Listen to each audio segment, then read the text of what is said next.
So it's funny that I make a video talking about how inaccurate Rotten Tomatoes can be, and then I see this movie. I am here to report that Bullet Train isn't that bad. For those who don't know what this movie is about, it's about Brad Pitt. He's on a bullet train. There's some murder also on the bullet train.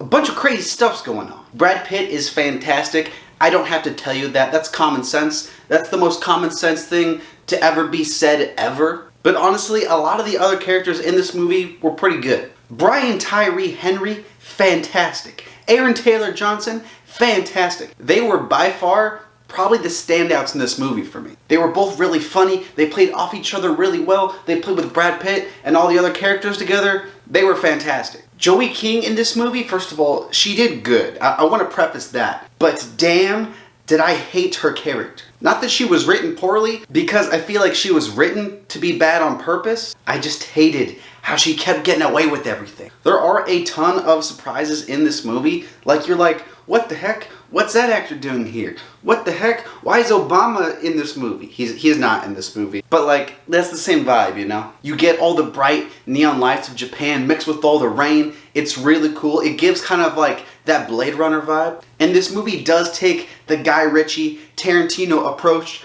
to where you're jumping back and forth like a freaking ballerina, like a monkey. The editing is crazy, and it cuts around like sometimes too much. Like, I have no problem for the movies that go back and forth and they're not linear, but I think that this one got a little too like high on its own crack sometimes. Like in the first act of this movie in particular, it felt like someone that just watched one of those early movies and they're like, you can tell non-linear stories, and then they just jump back and forth to where you're spending more time in these flashbacks where it's like, dude, I get it, than you actually spend on the bullet train in the current timeline. Like Lemon and Tangerine, their two characters, they do give you a little bit of flashbacks, you get some depth, and then you're like, okay, cool, there's a flashback, there's 2 flashbacks, I understand them now. But then the movie's like, no, you need 10 more flashbacks, you don't get it. But once all the characters are introduced, it kind of figures things out, and it's not that much of an issue after that. Because the cuts, though, are so incredibly fast in the beginning of this movie, I feel like the movie is just blazing like you're in a bullet train, it feels like that.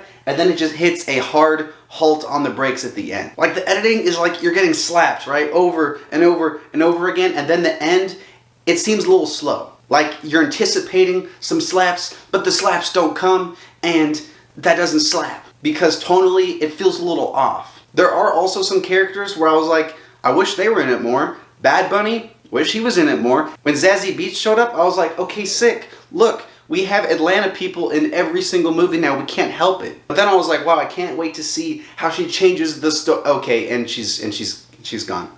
Cool. Maybe I'm just too big a fan of The Boys, but I see Karen Fukuhara here, I get excited, and she does nothing. Like, don't go see this movie expecting some Karen Fukuhara scenes like me, because you're gonna be disappointed. The action is pretty cool though, and there are some funny moments. Nothing that made me like belt out laughing. I guess I don't belt out laughing often, but there were moments where I was sitting in the theater and I was like, yeah, that's funny. That's comical. Also, Andrew Koji, I only know this guy because of Snake Eyes, because he was the best part about Snake Eyes by far. He played Storm Shadow. He was fantastic, like really good in that movie, and I wish he was utilized a little more in this. I understand it's a big ensemble movie and you got all these characters. Not everyone's gonna have the dedicated time of Brad Pitt.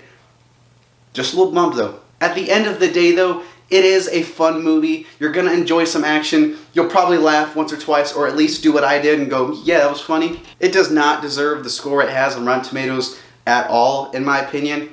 I thought it was fun. Looking at my tier list for the year, I'm going to put it right behind Studio 666 and right in front of the screen. Thank you so much for watching. Look at my reviews. Wow, that's a, okay, this one's good. Like, really, this one's good. Watch it. I'm not just saying that. I'm definitely not just staring at a green screen, and I'm going to put a video up here later without knowing which one I'm talking about.